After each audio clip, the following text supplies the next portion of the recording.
J'ai tué ma sœur d'un seul regard, ce soir de Thanksgiving où elle a fouillé mon sac comme une voleuse de bas étage. 12 millions d'euros, fruit de 20 ans de silence et de sueur, et voilà que la famille entière se rue sur moi comme des hyènes affamées, oubliant que je suis la chair de leur chair. Si vous pensez que le sang est plus épais que l'eau, attendez de voir ce qu'il fait quand l'or coule dedans, il vous noie. Paris, novembre 2025. La pluie fine de l'automne avait cessé, laissant place à un froid sec qui s'infiltrait dans les os comme un reproche. J'étais revenu pour la première fois en 10 ans, traînant ma valise usée dans les rues du Marais, là où notre enfance s'était déroulée entre les odeurs de croissants chauds et les cris de nos parents. Maman, avec ses boucles teintes en blond platine et son accent du sud qui chantait encore malgré les années, avait insisté « Viens, ma chérie, pour Thanksgiving. On fera comme aux States, avec la dinde et tout. Ton père adore ça depuis son voyage d'affaires à New York. » Papa, lui, hochait la tête en sirotant son pastis, les yeux rivés sur son écran de trading, comme si les marchés boursiers étaient la seule famille qui comptait. Je m'appelais Claire, 38 ans, et j'avais fui cette maison à 28, après la mort de notre frère aîné dans un accident de voiture absurde une nuit de verglas sur la 6, un camion qui dérape, et pouf, plus de marques. J'avais hérité de tout, l'entreprise familiale de vinification en Bordelais, que j'avais vendue en secret pour 12 millions nets, après des nuits blanches à renégocier des contrats, à mentir aux employés, à enterrer les dettes que papa avait accumulées au casino. 12 millions que j'avais placés en Suisse, anonymes, intouchables. Pas un mot à quiconque. Pas même à Élise, ma petite sœur, cette vipère aux lèvres pulpeuses et au sourire qui cachait des crocs. Le dîner avait commencé comme un tableau de famille recomposé. La table en chêne massif, héritée des grands-parents, ployait sous les plats, dinde farcie aux châtaignes, purée de patates douces importées d'Amérique, et une tarte aux pommes normandes qui embaumait la cannelle. On était 9, maman et papa, Élise avec son mari Pierre un comptable falot aux lunettes rondes, leurs 2 gosses hurlants, et tonton Raoul, le frère de papa, ce vieux loup de mer reconverti en agent immobilier qui puait le cigare froid. Et moi, l'invité surprise, la fille prodigue revenue des voyages d'affaires en Asie, comme je l'avais raconté au téléphone. Les rires fusaient, forcés au début, puis plus fluides avec le vin qui coulait. Claire, raconte-nous tes aventures. T'as l'air si. Changé, avait lancé maman, en me tendant une assiette. Changé? J'avais maigri, oui, les traits creusés par les insomnies, les cheveux coupés courts pour ne plus ressembler à la gamine qu'ils avaient connue. Mais sous la table, mon genou tressautait, et je serrais ma fourchette comme une arme. Élise, assise en face, me fixait avec ce regard de chatte curieuse, ses ongles manucurés tapotant son verre de Bordeaux. « T'es revenu pour de bon? T'as un appart déjà ?» avait-elle demandé, innocente. C'est là que ça a basculé. Mon sac à main, posé sur la chaise à côté, s'était entrouvert pendant que je me levais pour aider maman à la cuisine. Un bout de papier dépassait, l'extrait de mon compte suisse, que j'avais imprimé par erreur à l'aéroport, oubliant de le ranger. Élise l'avait vu. Ses yeux s'étaient écarquillés, puis plissés, comme si elle calculait déjà la commission. Claire. C'est quoi ça? Avait-elle murmuré en le sortant, avant que je puisse réagir. Le silence est tombé comme une guillotine. 12 millions. Le chiffre dansait en noir sur blanc, avec le logo discret d'une banque zurichoise. Papa a été le premier à bondir. Quoi? 12 millions? D'où ça vient, bon sang? Sa voix tonnait, rougeaud, les veines du cou saillantes. Maman a porté la main à sa poitrine, comme si elle faisait une attaque, mais ses yeux brillaient d'une lueur que je connaissais trop, celle du besoin, du enfin, on va s'en sortir. Tonton Raoul a ri, un rire gras, la gamine a fait fortune. Allez, partage un peu, hein? J'ai des dettes au golf. Pierre, le mari d'Élise, a toussé dans son napkin, calculant déjà les impôts. Et les gosses? Ils ont continué à jouer, inconscients que leur tante venait de devenir une mine d'or. J'ai arraché le papier des mains d'Élise. C'est à moi. Point final. Mais c'était trop tard. La meute s'était réveillée. Élise, avec son air de sainte Nitouche, a incliné la tête. « Claire, on est ta famille. Tu nous dois bien ça. Pense à maman, qui galère avec sa retraite. Et papa, avec ses prêts. » Elle pleurait presque, des larmes de crocodile qui coulaient pile sur ses joues poudrées. Je sentais la bile remonter. 20 ans à me taire, à reconstruire seul après Marc, à payer en secret les factures médicales de maman quand le cancer l'avait rongé l'an dernier anonymement, via un fonds offshore. Et maintenant, ça? Le reste du dîner a été un cauchemar. Les demandes ont fusé, polies au début, puis crues. Juste 1 million pour refaire la maison, geignait maman. 50 000 pour mon cabinet dentaire, renchérissait Pierre. Élise, elle, visait haut, on pourrait investir ensemble, non? Une affaire en or. J'ai ri, un rire amer qui a fait tressaillir les couverts. Investir? Vous parlez de mon sang, de mes nuits blanches. Marc est mort, et c'est moi qui ai relevé l'entreprise pendant que vous festoyiez. Et maintenant, vous voulez ma peau? Ils m'ont traité de froide, d'ingrate. Papa a claqué la porte du salon, marmonnant que j'étais une égoïste comme ma mère.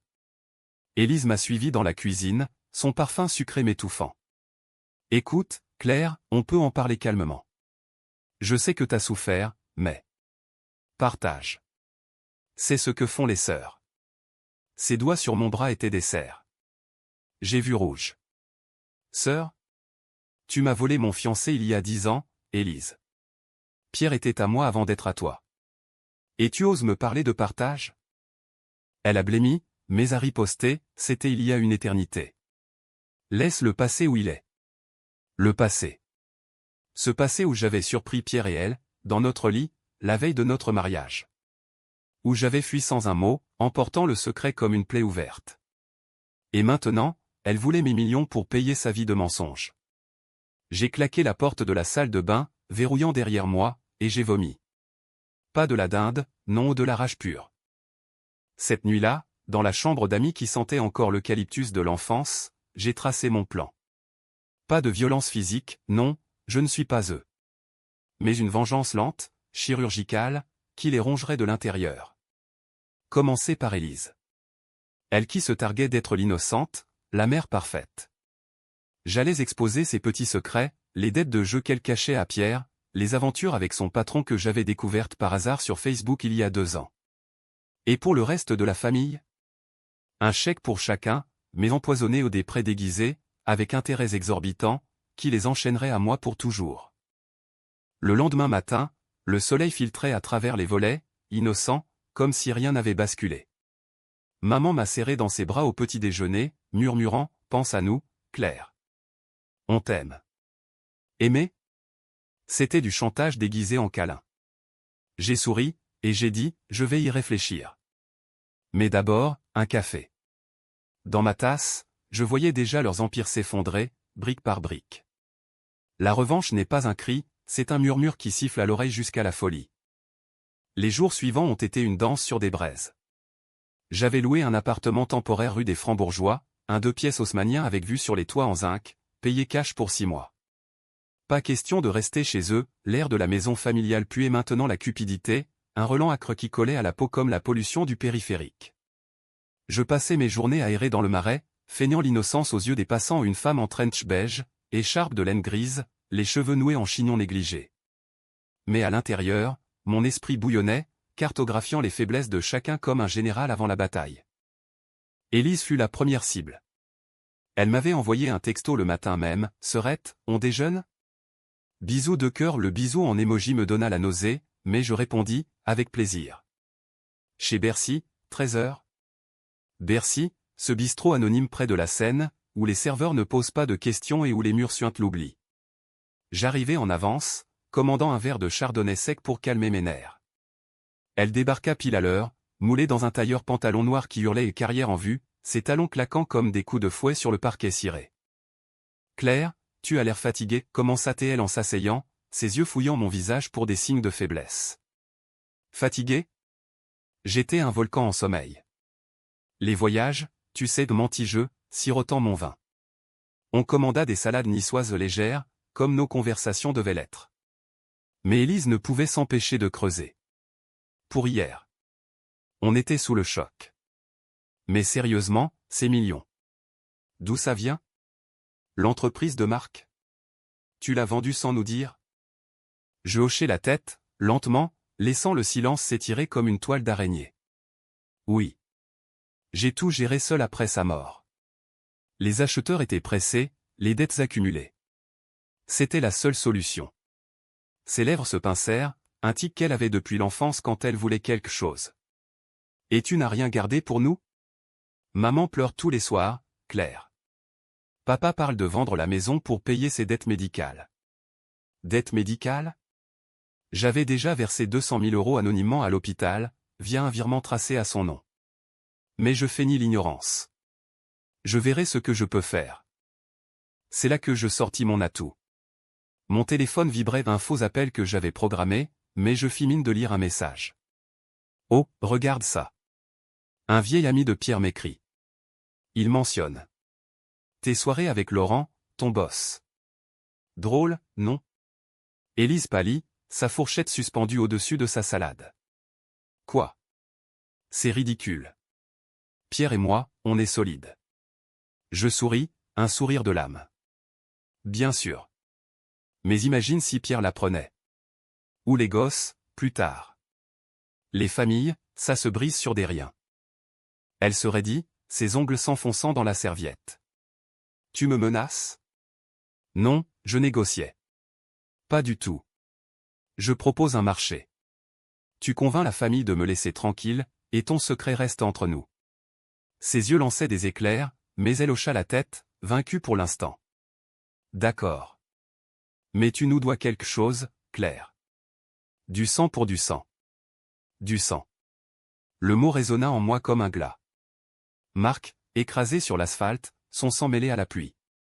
Et eux, qui n'avaient même pas assisté à l'enterrement, trop occupés à se disputer l'héritage.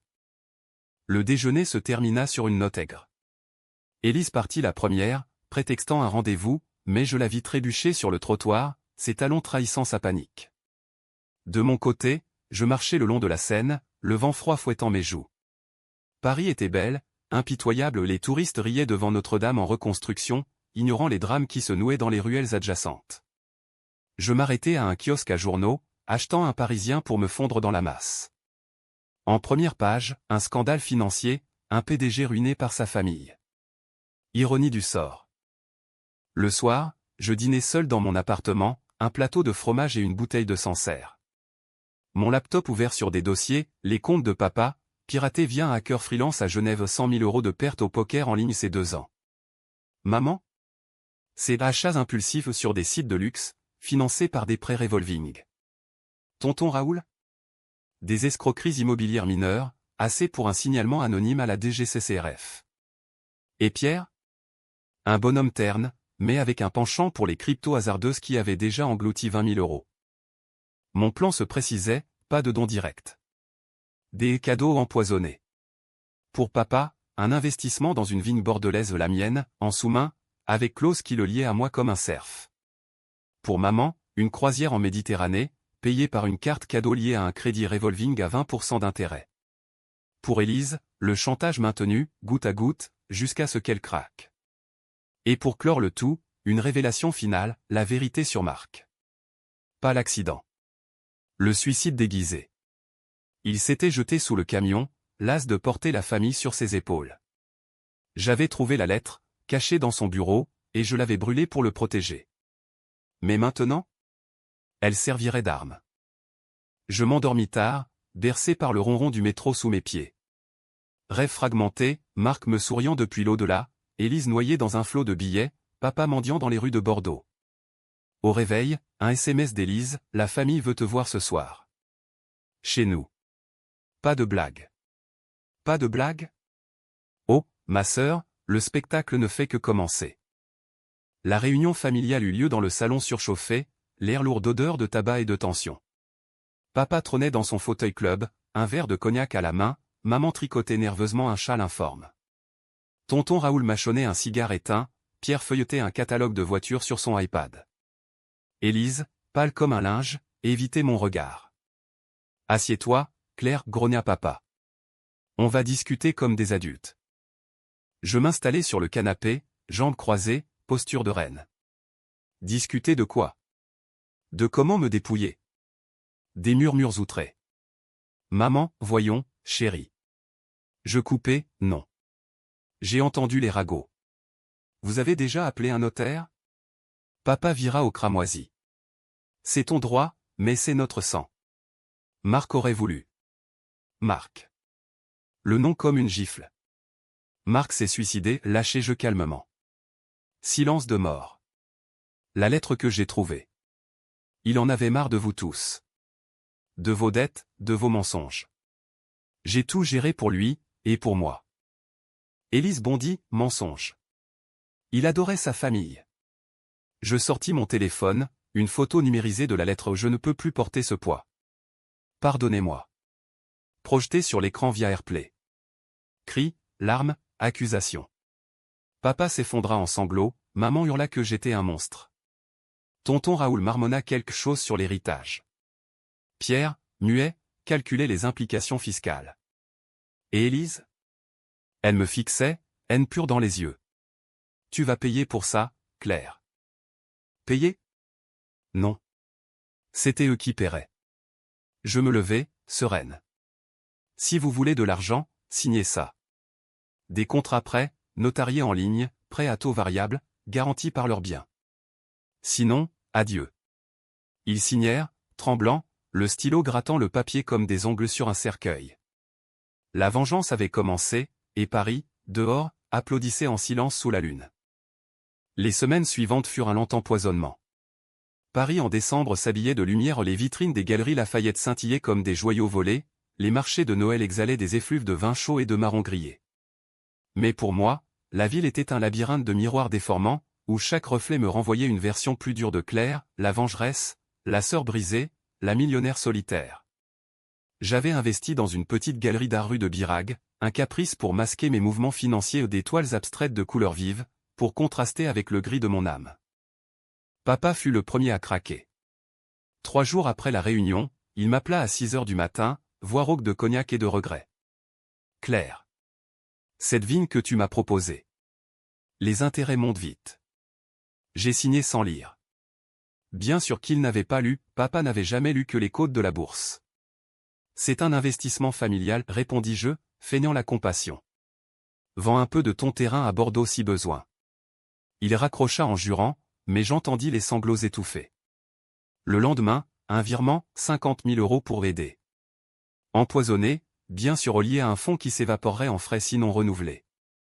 Maman, elle, glissa plus doucement. La croisière partit de Marseille, un paquebot blanc comme un cygne agonisant. Photo sur Instagram, maman en robe fleurie, riant avec des inconnus sous le soleil espagnol.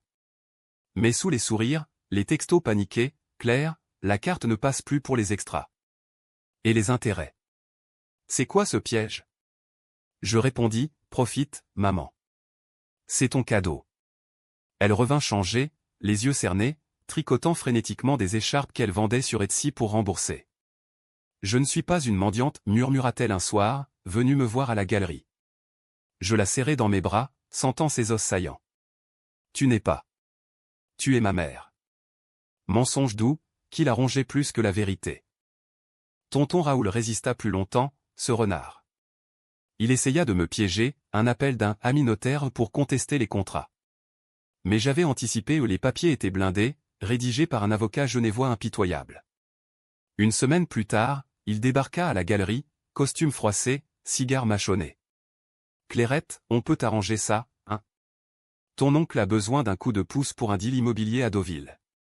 Je lui offris un café, amer comme la bile. Signe pour 100 000, et c'est réglé.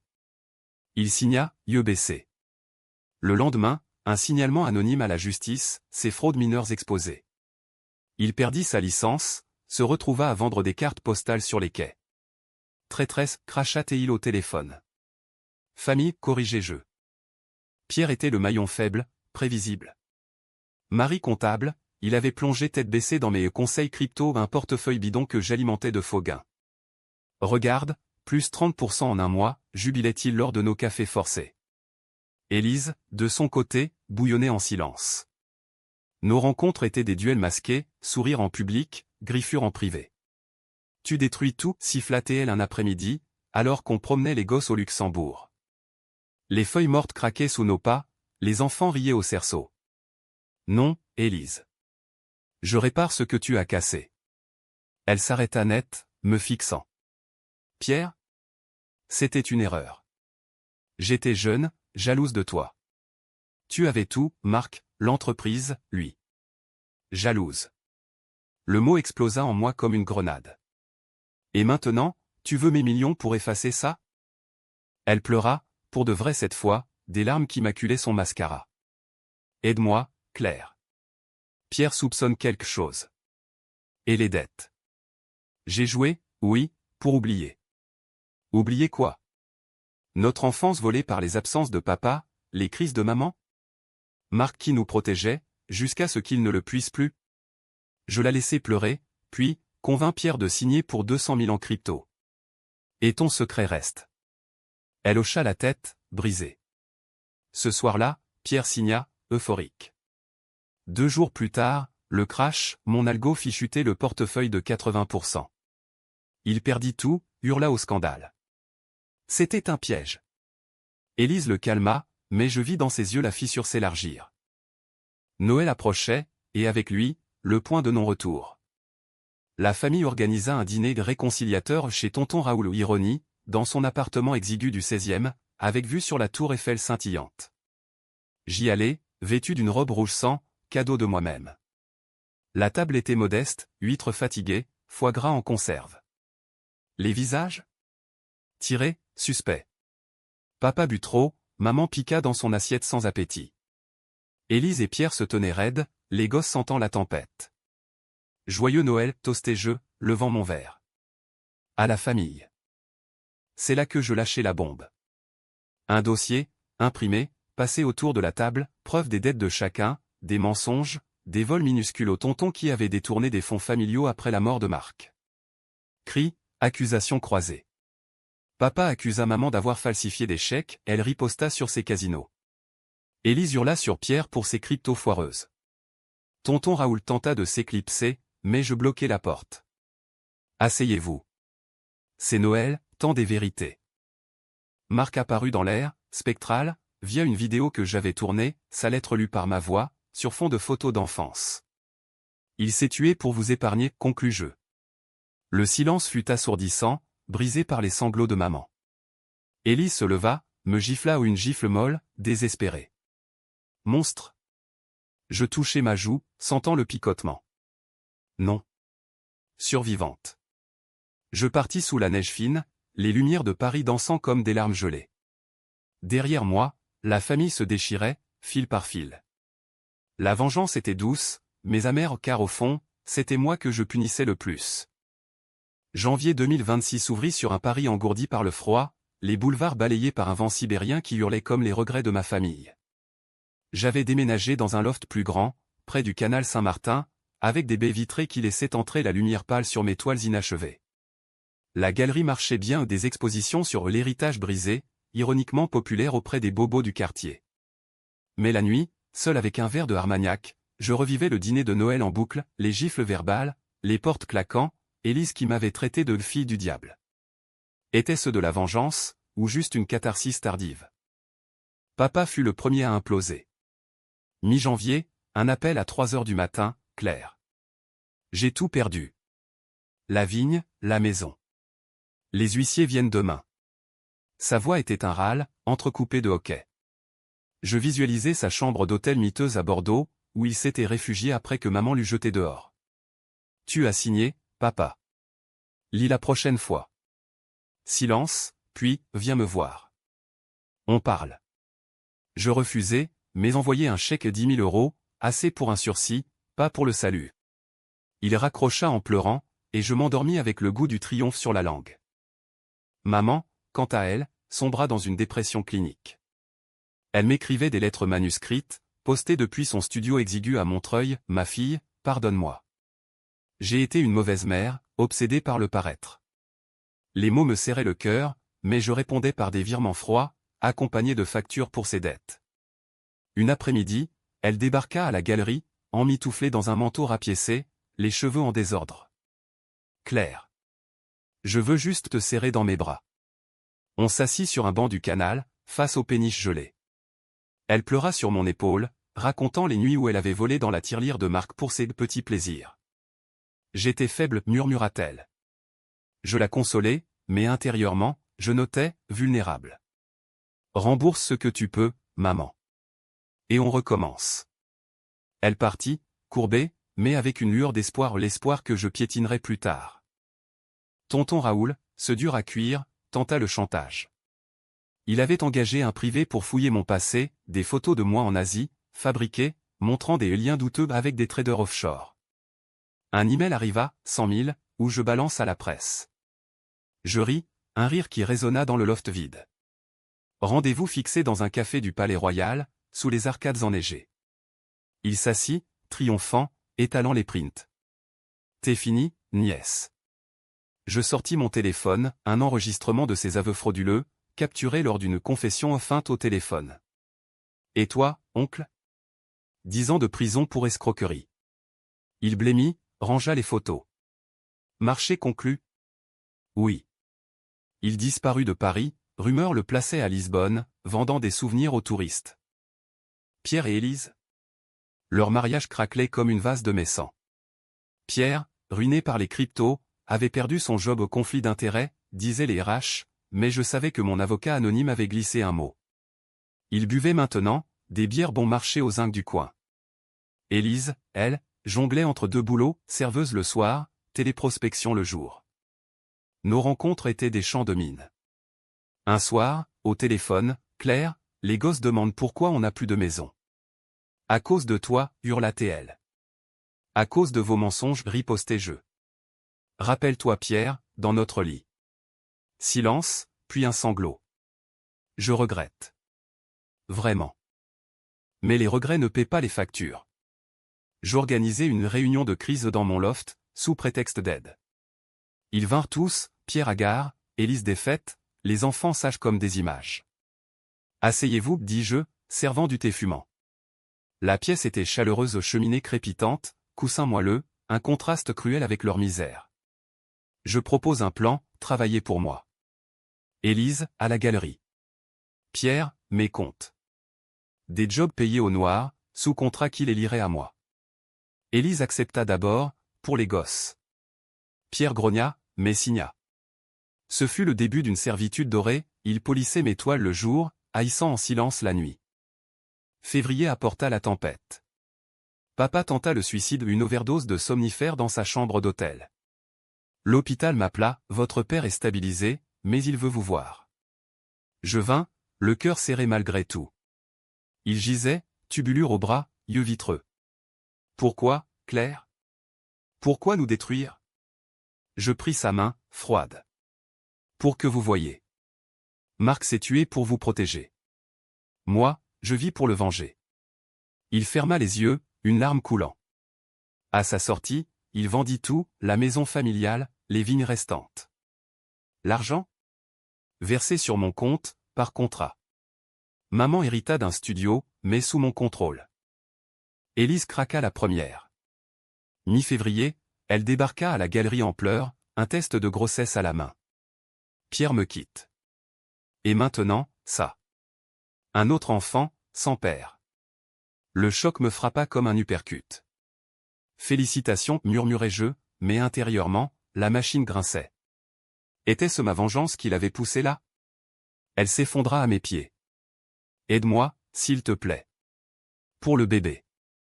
Je l'aidai à un appart payé, un fonds pour l'enfant. Mais avec clause, tutelle partagée, si elle dérapait. Pierre partit pour Lyon, un job de comptable précaire. Les gosses restèrent avec elle, mais je devins la tante bienveillante, visitant avec des jouets empoisonnés de souvenirs. La famille se recomposait autour de moi, malgré elle, des dîners forcés où les couteaux restaient dans les tiroirs, mais les regards tuaient. Je sentais la toile se resserrer, mais aussi m'étrangler. Une nuit, seul, je relus la lettre de Marc. Claire, protège-toi. La famille dévore ses petits. Protéger? J'avais dévoré les miens. La vengeance était un miroir, elle reflétait non pas leur laideur, mais la mienne. Mars 2026.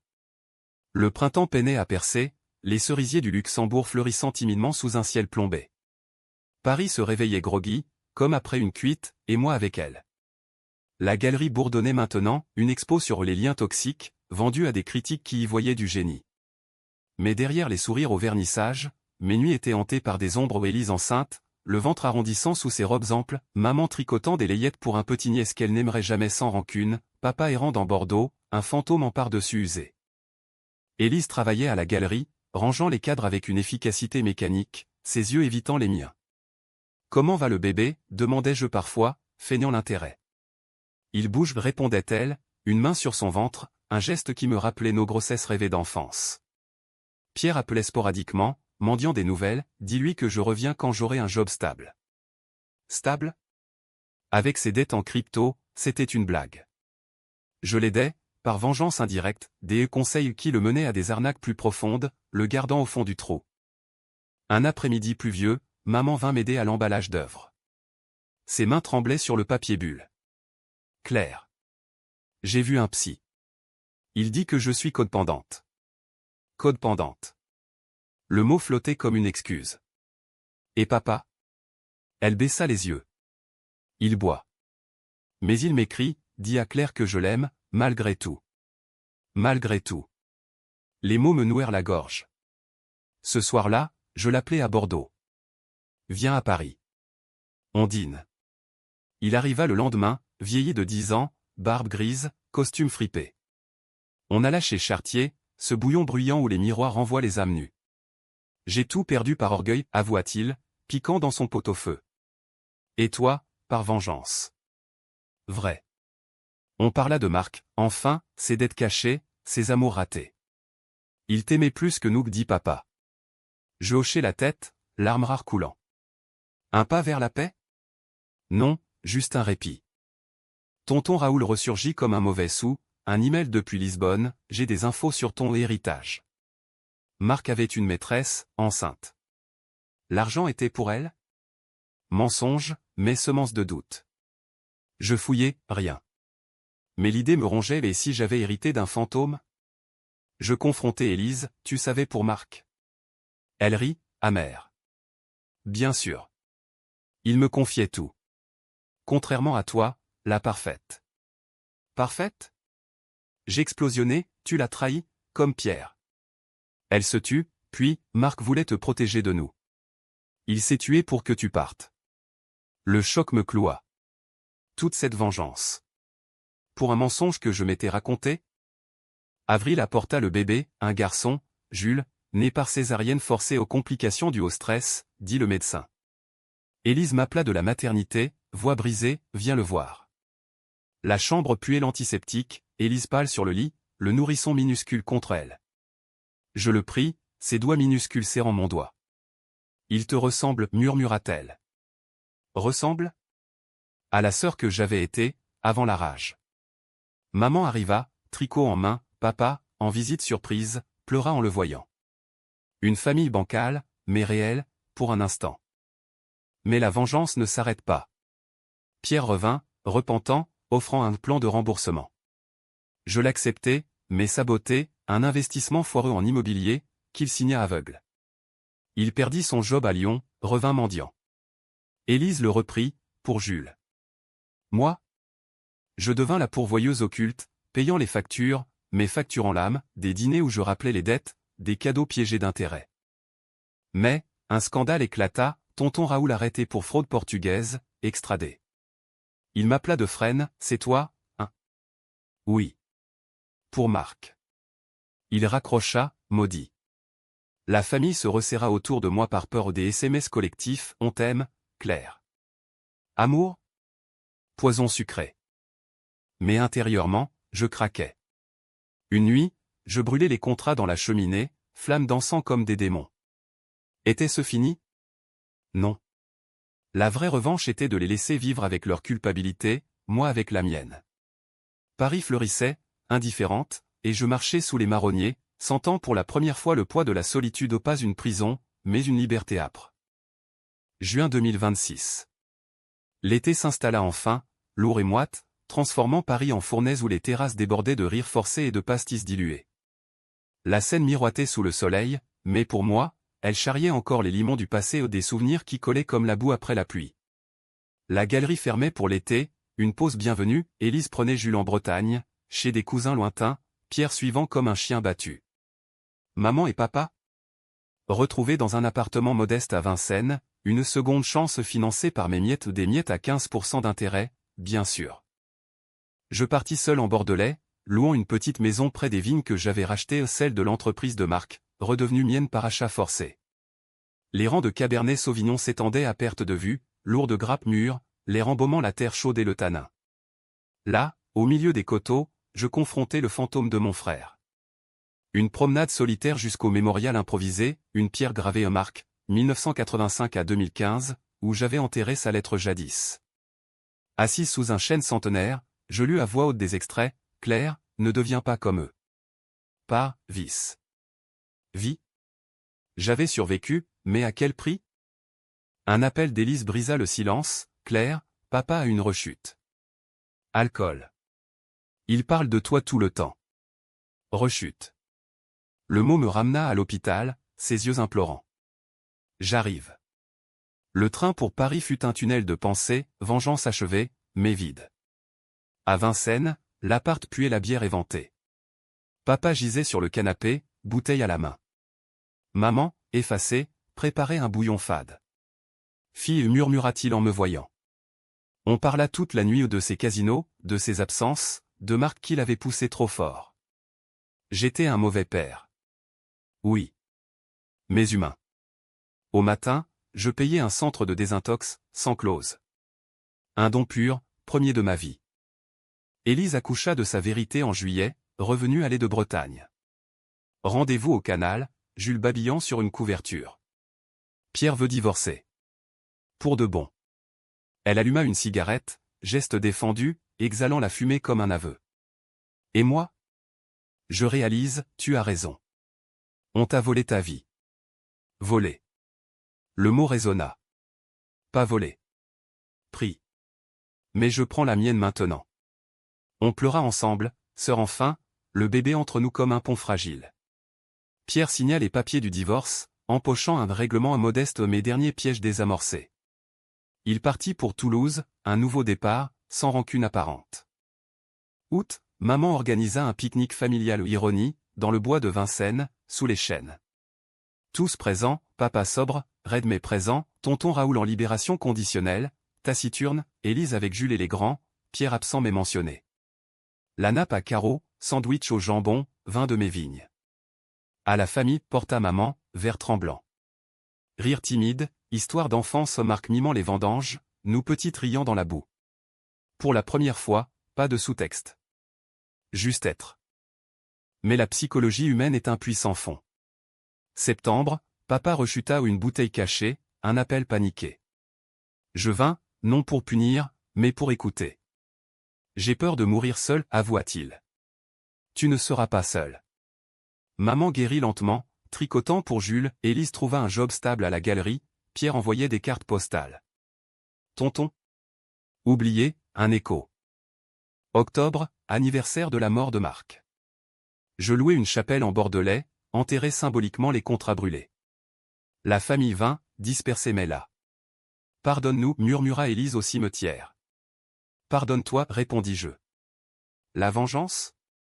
Dissoute dans les larmes, laissant place à une paix précaire. Novembre, Thanksgiving de nouveau. Table modeste chez moi, dinde achetée chez un traiteur, vin fin. À nous, toast et jeu. Rire vrai, cette fois. 12 millions? Intact, mais partagé en actes, bourse pour les gosses, dettes effacées. La famille n'était plus une meute, mais un cercle imparfait. Décembre 2026. Paris enneigé, lumière de Noël dansant. Je marchais seul rue des Francs-Bourgeois, sentant le poids s'alléger. La revanche m'avait guéri autant que blessé, un scalpel sur l'âme, révélant les chairs vives. Étais-je monstre? Peut-être. Mais humaine, enfin. Et dans ce froid clair, je sus, le vrai héritage de Marc n'était pas l'argent, mais la force de pardonner ou du moins, de lâcher prise.